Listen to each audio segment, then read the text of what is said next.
All righty. So, just a quick note, if you weren't here last week, people were asking me already this morning what happened. This will all be unpacked. TNT, America's Most Wanted. This Thursday, 6 o'clock, you'll find it all. No, I'm just kidding. So, I'm not going to tell you why, but yeah, I got into a bad situation. So, are you ready for this? You know, we got a lot to celebrate today, but we have one additional thing to celebrate that happened to me this last week, and there you have it. My second grandson, Parker Jett. Yes. Mother is well, and father is well, and yeah, we just added another little person to our house, which is great, which is awesome. So it's been an exciting week on so many different fronts. You know, there's so much as we look out. I was talking to Laura as we were coming this morning, and I said, yeah, imagine this, 7 years now, 8 years ago when we started thinking and planning, actually even goes back further than that, and that the ground is being broken. That is just unbelievable in some ways for us. I don't know if you've driven by that piece of property lately, but that is huge. I mean, the fence is up, and we went out on the other day, and I go, did we actually buy this much property? And as I was getting ready this morning, I was thinking about, Lord, we don't need this much property.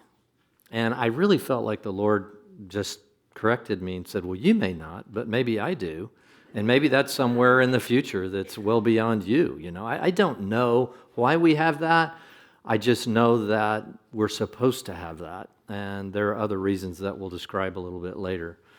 But the primary reason that we are planting on that is because we want people to come to hear the message of the gospel, have a place where they can eat the Word of God, and have a place where they can launch into fulfilling the very stewardship of their lives, a community that is driven by mission.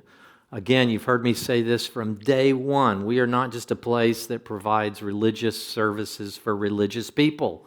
We do that. We worship together. We have a good time. This congregation has eaten more donut holes than I knew existed on the planet Earth in the last 7 years. We meet together. We study. We do things. We go on mission. And Coachella Valley Rescue Mission, I got Narrow Door, Mama's House. Many of you are now deeply involved and embedded in the very community and the fabric of the Coachella Valley, in some ways prompted by the very vision of Church at the Red Door. There's so many different aspects that revolve around those three things. I told you last week that I was trying to give you a little preparation before we just launched into the story or the parable of the Minas, as we work through the Gospel of Luke. And it's hard sometimes, as I alluded to last week, it's so difficult because I know some of you may be here and you don't even know if there is a God. You're in the right place to be able to ask questions deep, and not just, hey, you just need to have faith. I mean, there are real, solid, good reasons where we can move that stone out of your way just a little bit enough where you can continue to pursue your faith journey and not have to live as the rest of this world lives in this existential crisis of, I don't even know why I'm here, and living without meaning and purpose. And you see the suicide rates going up, and you see lives that are just lived in such strange ways because there's no sense of calling, no sense of divine destiny. That's a reason for that property at 49th and Jefferson to exist, so that some people can come and hear about, first of all, God, and then secondly, His Son, Jesus, and why that is a reasonable and a right way to think about a next step. Was Jesus who He said He was? And then a place to eat. Maybe you've already taken that step. You've come out of the world. The Bible talks a lot about that. Come out of Egypt. Come out of the world. Come out. You're no longer part of it. Why are you still part of it? Set yourself apart. Come out. And then what do? Do you just go to church you just sit around in your house all day waiting for Sunday to arrive where you can go to church again? And then this is not about coming out. 1 Corinthians 5, Paul's very clear. This is not like, I'm not telling you not to be in the world. You're in the world. But the spirit of the world is not going to capture you anymore. That's going to lead you to discouragement and depression and places and deep areas of misguided living. I'm going to give you shalom, But you need to eat to do that. You need to, what we're going to do this morning, eat the Word. And then finally, at a certain point, you just say, not only do I have a thriving relationship with Jesus, I have a reasonable command of the Word become flesh. I kind of starting to understand at least the general story of the Bible. I've been learning, I've been reading, I've been praying, I've been part of, a group or a fellowship or a church that's, just constantly talking about, well, Jesus said this and the Word says this and I've been eating for quite some time, and you're ready to go. Come, eat, go. Sounds like a good fast food restaurant, doesn't it? Come, eat, go. I mean, it's just pretty simple. And yet, I see people in those three ways. Is this a person who still needs to come to Jesus and give their life? Is this a person who's done that, but has sat in church and really has never eaten, never really opened the Bible, never really thought deeply about the teaching of Jesus? And then thirdly, can we be a place that's launching people that go out in the Coachella Valley? And by extension, many of you come here for a season, and then you go back to wherever it is you go. Sometimes I get to come visit you during the summer, and I watch the extraordinary things that are happening as you have become sent in a way and trained, not just here. I mean, many of you have other fantastic churches where you live, but you've been inspired in some ways to go back and then go and steward the gifts that you've been given. All right? I want you to go to Matthew chapter 11. Matthew chapter 11. I alluded to this last week, but I think you can pick up these metaphors. We looked at Hebrews, Paul's letter to the believing Jewish community last week. He says, by this time, you guys ought to be able to teach this stuff. But as it is, you still have need for the elementary teachings. By now, you should be way past this, but you still don't even understand the foundations of your faith, and so you just are kind of tossed around. I'm mixing in a little bit of James here, tossed around to and fro by every wave of doctrine and different things that come along and different worldviews. And, you're watching that series on Netflix, and then you got a friend that's this way, or you got a friend that's that way, or your family had this in their background, and you just become kind of a mixed bag of ways to think about your own life. Jesus uses this, Paul uses this language of infancy and then increasing maturity, those teenage years, spiritually speaking, and then eventually adulthood. We should all be pressing forward to adulthood in our own spiritual walk. We just shouldn't be the same people we were when we came in. If you're the same person you were 2 years ago, then either you need to fire me, or go in and think more deeply about the things that we're discussing. So Matthew 11, listen to what Jesus says. He says that at this time Jesus said, I praise you, Father, Lord of heaven and earth, that you have hidden these things. I just love this. From the wise and the intelligent, and have revealed them to infants. Now, what does he mean by that? Literally, of course not. That's absurd. Parker just doesn't get it yet, right? Parker Jett does not understand the deep teachings of Jesus. I was informed yesterday that he sleeps 20 hours a day. And I said, wow, I would just like to sleep past 3 a.m. Parker sleeps 20 hours a day. So as we see this, is there literal infancy? No. Jesus said, unless you become like a child, you certainly can't enter the kingdom. Nobody comes in, well, he's got his MBA at Harvard, and then he went on and got this degree and this degree. He ran this company, or she ran this company, and they've overseen 40,000 people on their staff, and they went public and all this, and give all that. And you don't come in, you still come in terms of your spiritual walk as an infant. There's no other way around it. There's just no way to circumvent this very pattern that we have. First you must come, and when you come, well, as an infant. And I'm glad, Father, Jesus is saying, Father, I'm so happy that you reveal this to infants and not to the wise and the intelligent. Of course, Jesus is saying you have to start all over. You've been climbing that ladder, that worldview your entire life. You need to climb down that ladder again and start as if you know nothing. That's why it is so difficult for a wealthy man to enter the kingdom. Nobody's willing to go backwards. And I have met more men, and my world has been kind of the country club my whole life. Many of you know that. I was a golf professional in my background. And I'll just tell you, more men are like, I don't believe it, because in saying that I believe in Jesus It would really defy the very life that I've lived for the last 60 or 70 years. I'd have to rethink everything and admit in some ways that I was climbing the wrong ladder.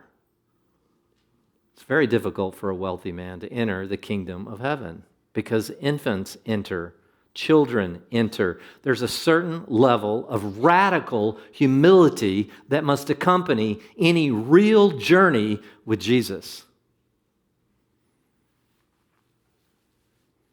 It starts with, pardon the pun, sheer unadulterated humility. Unadulterated. You have to unadult and become a child. So that what? Yes, Father, this was well-pleasing in your sight. All things have been handed over to me by my Father, and no one knows the Son except for the Father, nor does anyone know the Father except the Son, and anyone to whom the Son wills to reveal him. I'm sorry, but this will shift many out. This will sift many people out of the Christian faith because there is such a particularity to Jesus' teaching. I am the way and the truth and the life, and no one comes to the Father except through me. It's not many paths that lead to an impression of a higher power. It is Jesus and Jesus alone according to Jesus. And that's what makes someone a believer, a follower, a disciple, because it is all contained, all truth and wisdom and knowledge is contained in Jesus, as Paul was so clear in his letters. It has to be him. Just understand, you can turn away from Jesus, but you can't have Jesus and then only use him selectively. He is the embodiment of the truth itself, and that is a narrow claim. It's either true or it's not true. You can't have another Jesus. In fact, Paul corrected the Galatians. He said, those of you who are preaching another Jesus, there is no other Jesus, but people use Jesus for their little lives all the time. And there are other religions and faiths and things that talk about Jesus, but not the all-encompassing, singular, only way Jesus. It is Jesus. And then he goes on to say, now with that as a foundation, come to me, come to me.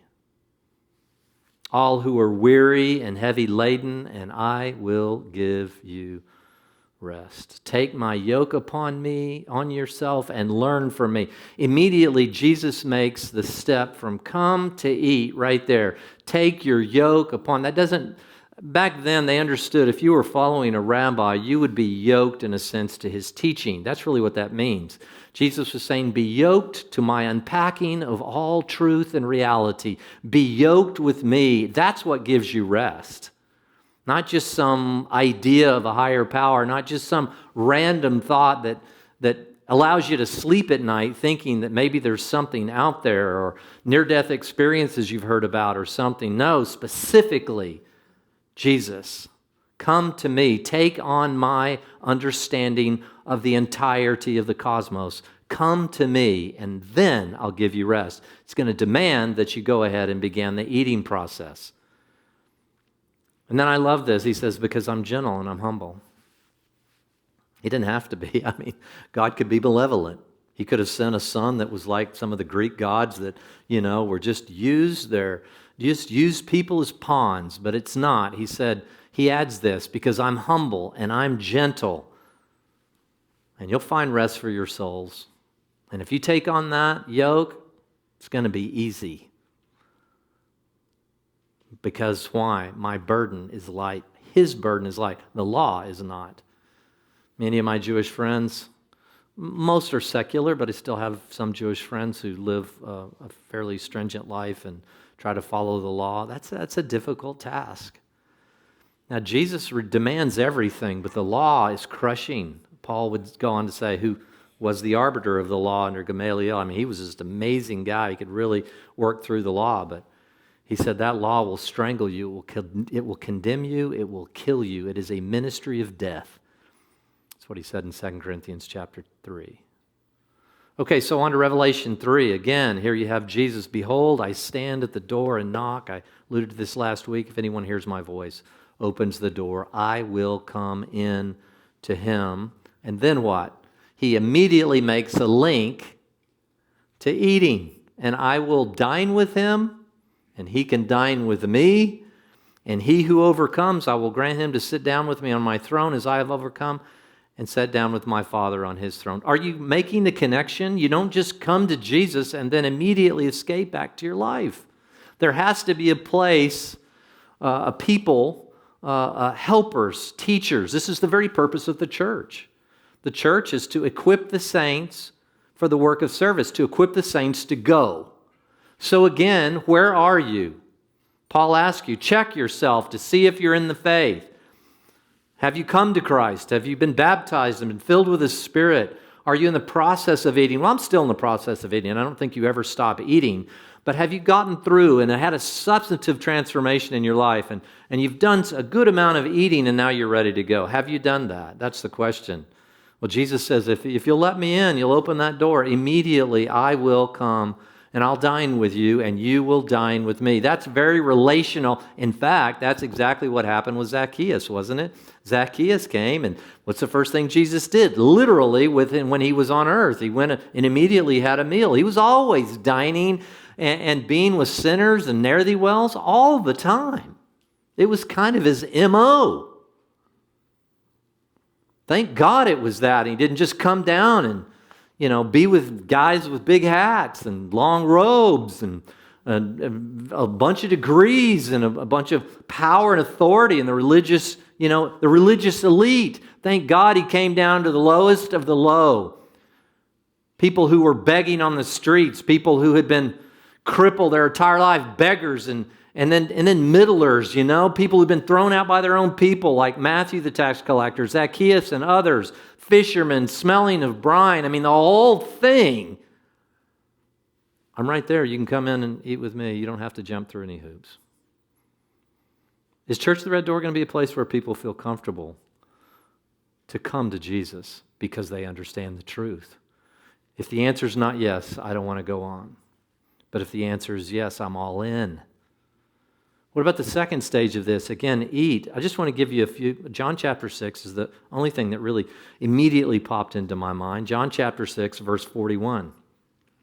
Therefore, the Jews were grumbling about him. That's not all the Jewish people. It's not his disciples, but some of the religious Jews were grumbling about him because he said the following, I am the bread that came down out of heaven. He was claiming to be the manna in their forefathers' journey out of Egypt that fed them the entire way through the wilderness.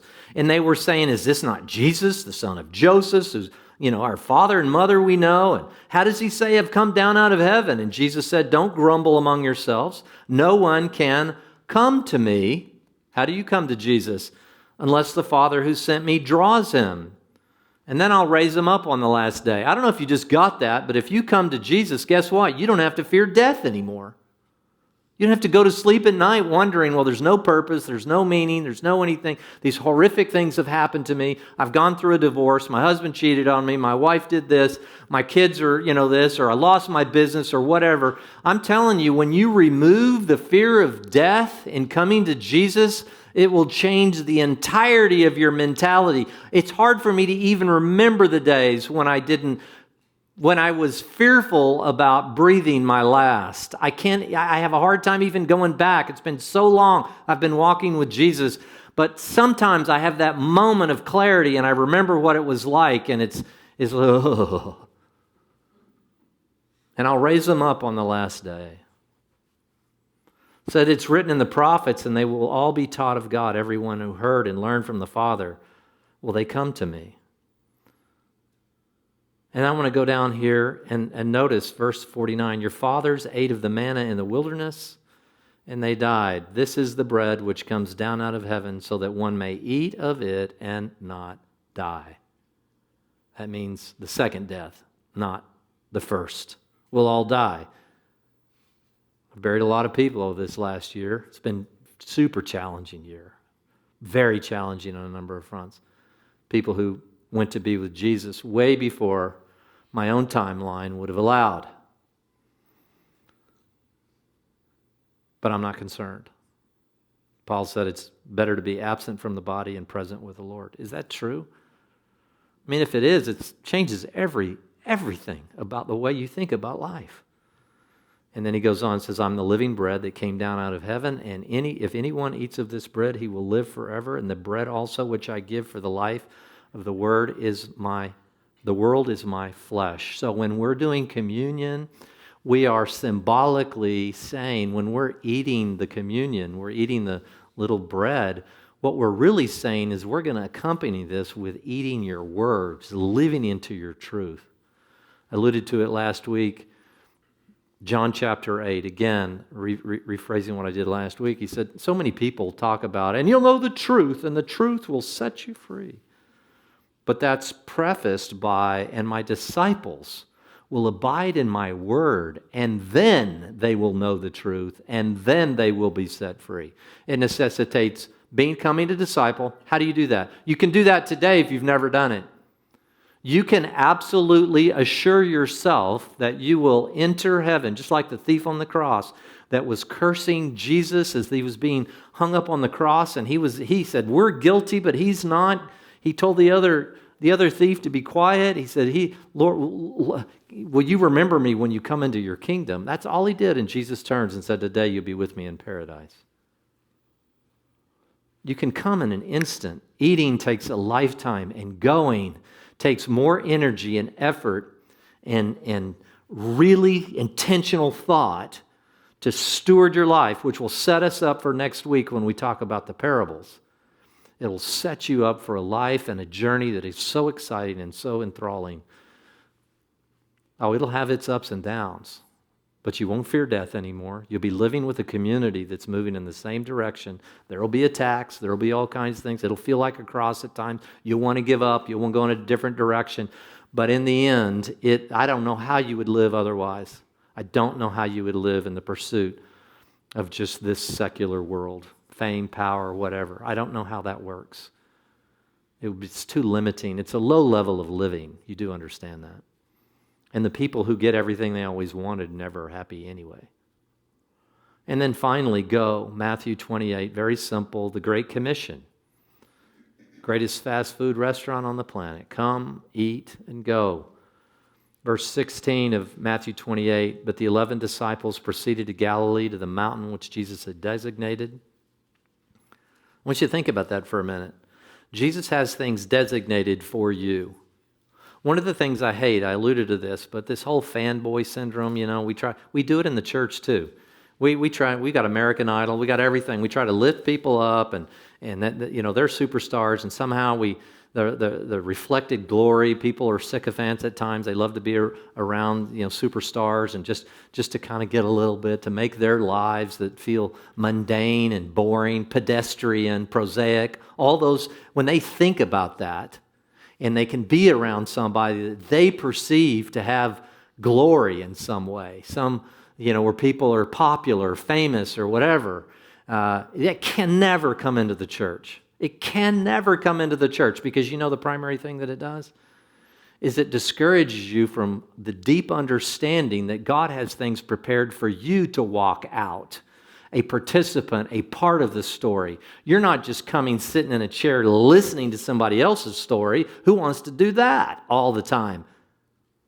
You'll get tired of that person anyway, and at some point you'll start bringing them down. We love to build them up, and then as a culture, we love to tear people down.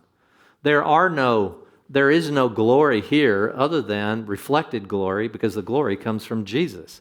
All of us are called to reflect, to be image bearers, to image His glory. Every single one of us. If we do that, I'll tell you this right now, Jefferson and 49th, they're going to have to give us some extra space to park in there. I'm just telling you, if all of us come, eat, and then get deeply embedded in the go part of the calling already designated, the place in life you've been designated to live, to be, the gifts, the aptitudes, and you do it with excellence, well, we'll close this morning, and I'm going to tell you why I think that property is so important, so vital to the well-being of the Coachella Valley. You say, well, that's pretty self-congratulatory. It's zero self-congratulatory. I fought God all the way. I'll never look back and say, look at all the things that I came up with, and the team came up with, and the vision and all that. I fought Him the whole way, but it was always His plan. I believe it. I believe that I'm here for a reason, and I believe many of you are here for a reason, a particular reason in this season of your life with all that you bring forward. And if you understand that, next week's parable of the minas is going to make a lot of sense to you. Go therefore and make disciples of all the nations. Why? Well, because in verse 18 it said, all authority has been given to me on heaven and on earth. Go make disciples. Baptize them, make disciples, baptize them. So that's the come part. And make disciples. And then he goes, teaching them to observe all that I commanded you. That's the eating part. Okay? And then, lo, I'm with you always, even to the end of the age. There's a go. There's a coming to Jesus part. There's an eating part. You come as an infant. You grow up. You eat and eat and eat. And then eventually you become a dynamic, thriving part of the story that is the kingdom of God. I play a little role. It's a little more visible than some roles, but it is nevertheless a role. My daughters, my friends, my wife, my grandkids, everybody, my singular prayer for them is that they would walk into the journey that God has already designated for them. People need to hear that. We love just to come and sit and observe. I will never allow you as your pastor to sit and merely observe. I can't force you to do anything, but I can pound the table from up here and say, this is a this is a missional community. You have been called.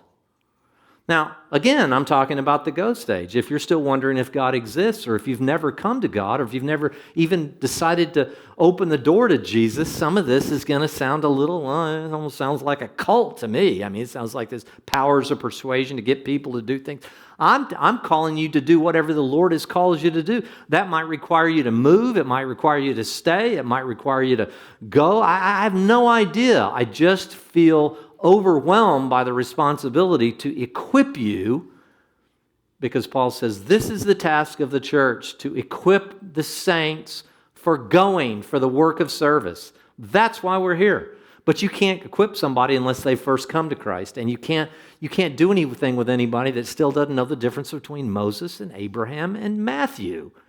And that's okay, because many don't when they come, but that's our task. We want to feed you in such profound ways that you just never quite can get enough. Okay, and lastly, Psalm 51.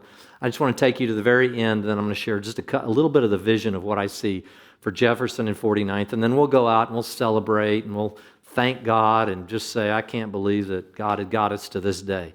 And by the way, we're not near done with the process. We've still got challenges in front of us. But let's see. Now, this whole Psalm 51 is David having sinned, and now he's contrite, and he's like, Lord, I have just messed up my whole life. Would you forgive me? This is any time I sin, really sin, and I feel like I've really failed, I always go to Psalm 51. There's never a time that I don't have. I'm not talking about little daily things. I make mistakes all the time, in tone and all kinds of things. There's just little things that just plague me living in this body. I don't like it all, but in the big things, the things that are substantive, at least from my sense, I always go to Psalm 51. And he goes through the process, and I'm going to start in verse 7, guys, if you wouldn't go all the way to verse 7. Purify me with hyssop, and I'll be clean. Wash me, and I'll be whiter than snow. Notice he's putting the task of the cleaning process back on Jesus. Now you say, well, he's living 1,000 years before Jesus. David clearly saw Jesus' day. Clearly. Even Abraham, even 1,000 years before King David saw Jesus in John 8, said, Abraham saw my day and was glad. Prophetically speaking out. And David constantly was talking about the Messiah that would come. The Messiah would come. Isaiah, again, that would spill his blood, sprinkle the nations, and cleanse people. He could see what happens at the cross. Jesus cleanses us from head to toe, and we are made whiter than snow. Now, if you can get that in your head, that's going to help you so profoundly, because most people suffer from shame their entire lives. They run around hiding from people like a cat, and the cats that dwell in my house. They're like, my door is cracked this much, and cats come flooding into my room, which is a feline fantasy for them, I guess. And they come and they hide behind my chairs and they get in there. And I need one hair-free zone in the entire house. And there's a little hair-free zone in my bedroom. And if that thing stays just a little bit cracked, they come flying in. And sometimes I go, I can sense felines in here. And I'll go out and look behind some chairs that Dan gave me. And I look behind those chairs and there they are. And they're like, ah, you know. We run from God, from shame and from being like a cat. I don't know why they run from me. But you don't have to. Listen to verse 9. It says, hide your face from my sins and blot out my iniquities. Create in me a clean heart, O God. You do the work. Renew a new kind of spirit in me. Don't cast me from your presence, and don't take your Holy Spirit from me, and restore to me the joy of my salvation. Sustain me with a willing spirit. So this is the come, Lord. Take care of this, cleanse me, remove my sins from me. That's the come part. This cleaning, ongoing cleansing process is when we eat the word, we're cleansed. Remember Jesus in John 15, he said, you're clean, you're already clean because of the word that I spoke to you. How do you get clean? How do you be fed?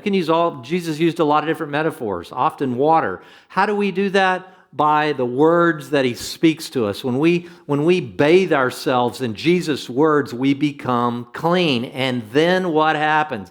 Then we're clean and we just can walk around and be clean? No. Verse 13, then after I'm clean, after I've been forgiven, after you've removed my sins, then I will teach transgressors your ways and sinners will be converted to you. I mean, that is so powerful to me. If I can come to Christ and if I can eat and then live into my calling and steward my life, my Minas, how many I've ever been given, if I can steward that well, then what's going to happen? People are going to flood in and want to have their lives changed just like yours. If we're not a missional church, our lifeblood will just run right out of us. So what is going to happen? Would you pull up that video there on, we had this groundbreaking the other day, and it doesn't escape my notice that this is what we filmed some of this. It's coming, I think. It's coming. So this is the property. There's Lasardi right there. The trailer's up, fence is up. That's a huge piece. Have you seen this up here? That whole house, $1 million went into that. It's unbelievable. You can't believe this now. It's already a picture of restoration, right? And there is this knuckleheads getting stickers in the bottom of our shoes and everything out there, and the elders, and Phil prayed. We're going to run that in a minute. But what's going to happen here? Why are we doing this? It doesn't escape me that this was a fig grove. Many of you know this, some of you don't. In the 50s, a pastor from Los Angeles came out when that was just desert area, built that house, a Walter White, which I understand is a big deal, like a modern, he's long past, but books have been written about him, and that very house is on the cover of his book, the Walter White, this kind of modernism, Palm Springs modernism architecture. Pastor built that and and planted a fig grove all over that property. If you go back into the prophets, what you'd see is the rise and fall of Israel, the rise and fall of Israel, the rise and fall of Israel. And what did Israel? Israel, they would turn away to idols. Other things would capture their attention rather than the Great Commission, the go part. And then they would fall back into idolatry. And what would happen? Immediately, it would always use metaphors like this. And the pomegranates wouldn't bear their fruit anymore, and the fig trees they would just die. Jesus did the same thing when they had rejected him as Messiah. He cursed the fig tree as he was walking into Jerusalem. They came back the next day and there was no fruit. It was gone. I mean, the thing had withered. You get this picture. When restoration happens, pomegranates are being, coming onto the property, and figs and all this different kind of thing. That is unimaginable to me that this used to be a fig grove and it's sitting there somewhere. The roots of those fig trees, bushes, I don't know what the heck they are, trees, fig trees, they're under the ground there. They're still under there. Is that a metaphor for us? Is the Lord saying, I want to see something profound happened. Joel prophesying, he said, all these things have happened, the gnawing and the stripping locusts of Joel 2, and yet I'm going to come in and I'm going to pour out my Spirit, and I'm going to restore everything that these locusts have been eating. Do you know how many marriages around us and maybe a 5-mile perimeter around us, a 5-mile marriages, they can't even sleep together anymore in the same room. Their children are just being are discouraged and hurt, and people living low-level lives that don't know Jesus, not just about going to heaven. Their lives are a living prison now, and they've got no figs or no fruits being born in their lives. And God says, look, I'm going to send my Spirit. But how's he going to do it? He's going to do it through a people. We are the church. We are the temple. We are a living temple. Paul's very clear about that. 1 Corinthians 3 and 1 Corinthians 6. You are the temple. Living stones, Peter would say, built up into a dwelling place. We don't need a temple. We don't need to build a place where we're doing animal sacrifices and all that other kind of thing, although I think our neighbors think we're going to do that. But we don't need all that temple. We just need a place to be so the temple, see, we'll build a building, but the temple will come and be there. We won't build a temple. The temple will have a place to be. You are the temple. We are the temple. And what happens when that happens? Restoration. And then finally, Ezekiel chapter 47 is a beautiful picture of a restored temple. And Ezekiel looks out and he sees water, and I alluded to this, but water is coming out from the threshold there of this temple, and it goes out to the east, and it goes out to the west, and it starts about their feet, and as I alluded to, goes up to their knees, and eventually their waist, and eventually, the NASB says they can't ford that anymore. They can't cross it. They can barely swim across it. And everywhere the river goes, life breaks out. Life breaks out. Why Jefferson and 49th? Because we want to see life break out. Not only in our collective journeys, and some of you maybe life's never broken out. You've not come and opened the door to Jesus. You can do that today, or you're watching on television or YouTube or wherever. You can do that today. Come to me, all you who are weary and heavy laden. We'll be eating. We'll have smorgasbords and potlucks, spiritual potlucks in there. It'll be unbelievable over the coming years. And not just here. We'll be training leaders all over the country through links and other things. They'll come here and they'll eat, and then they'll go back and they'll transform their communities.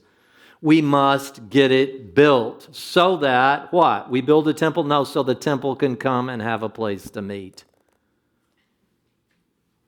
And then life's going to break out. Everywhere the river goes, life will break out. So here's the plan. We're going to close with Elder Phil Smith. He prayed as we actually stuck the shovel in the ground. And then I'm just going to ask you, come out, hang out a little bit. We're going to honor a few people. Not going to be long, but they've set up some balloons and cake, and some of you have come off your donut hole high, and you need to fill back up with some sugar before you leave. And I notice how fast everybody drives very slow when they come into Church of the Red Door. When they leave, it is fast. I mean, you're all hyped up. So we're going to get you more hyped up. We're going to meet out there in the lobby and just hug one another and say, Lord, look what the Lord has done in spite of us. Look, we still we've got money to raise. We're going to have to take a loan. I mean, it was a risky business. The trustees met. They were like, I don't know what are we going to do? I think there's more risk in not building now than there is on taking on some debt. But I'll tell you right now, and you can mark my words, and it's on video, somehow the Lord's going to provide. We're going to see that. We're going to see just what we need when we need it, rarely early, never late. It'll happen. Everything will happen in its time. And then that river's going to start flowing. And people are going to get wet, and it's going to bring shalom into their life. So we'll allow Brother Smith to close us in prayer from the site, and then I'll meet you outside. I love you people. Well, here we are on this beautiful piece of property that the Lord has provided to us. We're so excited to be here and so look forward to building this church for our community and the outreach that it will offer for us. And we just are incredibly thankful. Dear Lord, we praise you for your awesome power, for your great goodness to us, for the beautiful beauty of your creation. And we just ask that you would superintend this project, keep all of those who work on the project safe, give us your wisdom and your discernment so that we will make good decisions as we proceed. And we just pray all of this in the powerful name of Jesus. Amen. Put a foot to it now, Bill. Put a foot. Okay. Ready? Bill, put a foot to it. Here. Put a foot to it. Oh, put a foot. Here we go. All right, here we go. Here we go. Yeah. There we go. All